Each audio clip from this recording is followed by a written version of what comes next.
We are back in the workshop today for what I think is the worst race car I have ever seen. This is how it's turned up. It's terrible. It's in boxes of parts that spread all over the floor. And this will be the biggest and probably the toughest restoration job we have done here in the workshop for an open wheel car. This car, last time I saw it, it was the championship winning car for its year in Formula Ford. This thing was a jet, it was amazing. This was really the car that catapulted Gilmour Racing from go-karts to open wheel racing, and this is where it all started.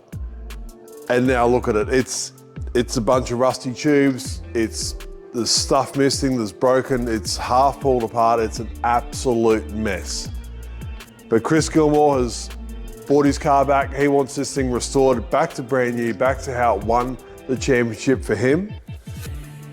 And I'll tell you what, we've got a lot of work to do. We've definitely got our work cut out for ourselves. Now, it's pretty obvious already that I'm emotionally invested in this car. This car means a whole lot to me. I spent thousands of hours working on this thing, and myself and my father spent a lot of time trying to understand the nature of the open wheel cars and what they like and what they don't like, and how to get them to work. Everyone's got their own theories, and we've sort of gone out on our own and really worked our own theories into it, and with great results. You can't argue with the results. Nothing could get near this thing when it was on track. And it's just sad that a race car like this with so much a heritage and a great story, it's had a lot of great drivers in it, ends up in somebody's shed for years and years and years, pulled apart, and then they'll get another project and pull it apart, stick it in boxes and park it next to it and so on and so forth. And it's really frustrating that this is how the race cars end up. They disappear into a pile of junk and never see the light of day again. So I want to get this thing right. I want to get it spot on. As we go through the processes and work on it part by part, we'll document exactly what we've done, how we've done it, to really show you guys what it's all about, to get something that's basically at this point scrap metal back to brand new, back to how it should be. And we're going to get it out on track and give it a shakedown. We're going to make sure everything works the way it should. We need this thing spot on. Not only was this the car that we really cut our teeth on with our first suspension race car as such, but this is really where KCK Lubricants stemmed from. We were managed to work with a few small oil companies back in this era, and we realized how much of an advantage there was to be made by engineering an oil for a specific application instead of using a OEM road car oil that doesn't really suit and think that that's the best we can get.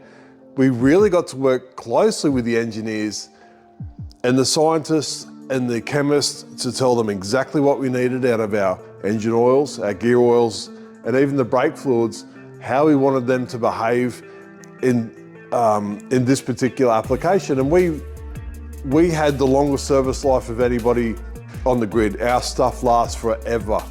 And our performance, well, the results speak for themselves. Nobody could get near us.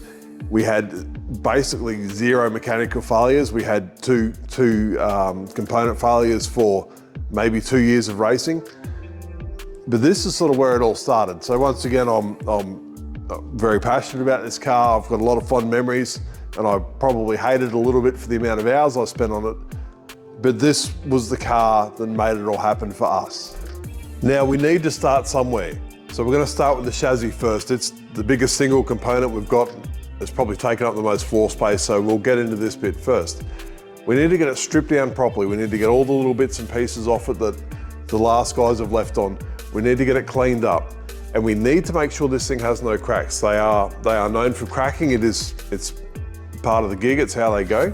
So we need to make sure there's no cracks. Any cracks we need to repair it, we need to get on top of it, and then we can send it out to be powder coated. Before we get it powder coated, we need to fill all these holes. A lot of bolt holes, a lot of threaded holes in this chassis, and we don't want them to be damaged when it gets sandblasted, and we certainly don't want it full of powder when it gets powder coated. So filling the holes, we'll strip it down, we'll clean it up, and let's see what we've got.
of work to do to remove everything from the chassis that we needed on the top side. We've got rid of the Zeus mounts, some fasteners, there's some broken rounded bolts in there that we got to cut out, but basically everything now is on. So now that we've got that done, we've flipped it over and we're looking at the floor.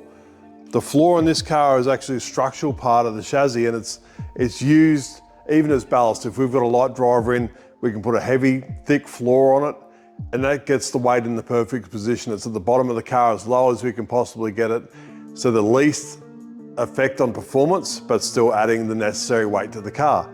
Now these floors are epoxied on. We were the last ones to do this back in the day, so it's got a really great epoxy on it. This had a stainless floor on it for not only that extra little bit of weight, but also the extra rigidity. We've also used military grade rivets. Basically, these are used to hold military aircraft together. There's a special tool that pulls them up. They absolutely suck, but they do not come loose, they do not fall out. And whoever's taken the floor off before us has basically just ground the heads off, peeled the floor off and has left it. So now we've got to go through, clean not only the epoxy off the floor and where it's dribbled off the sides, but get all the rivet bodies out of this chassis. And you can see it's got big holes in every tube, and that's there from factory essentially to get the rivets out of the chassis once it's cleaned up. So we'll go through now, we're gonna grind this flat, we're gonna make sure the floor's okay, make sure there's no twists or buckles in it that we need to tend to, but get this cleaned up, and this thing is just about ready to go off to powder coat.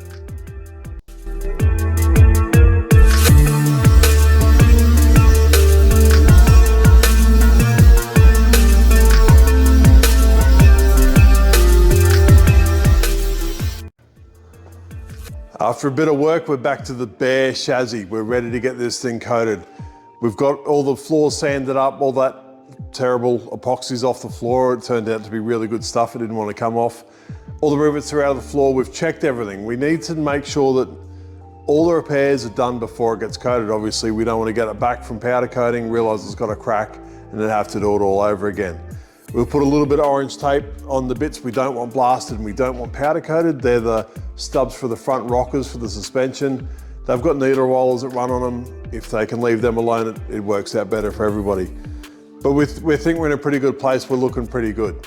Now, a bit of a fun fact about this car, when we went to look at it originally to purchase it, I was maybe 15 or 16 years old, and we've walked into this workshop and there was two young kids playing down the back of the shop in what looked like a Wanless Oz car. Turned out one of those kids was Jack Perkins, and Jack's gone on to not only prove himself as a really great driver, but just a generally awesome human being. He's a great guy, and it was great to see him progress through his career and do amazing things. But this is the end of episode 1. Chassis is good to go. Episode 2, we'll get into the back of the car. While this is away, we'll keep the progress happening. If you haven't subscribed, you need to subscribe to stay up to date with what's going on. Thanks for watching, and I'll see you on the next episode.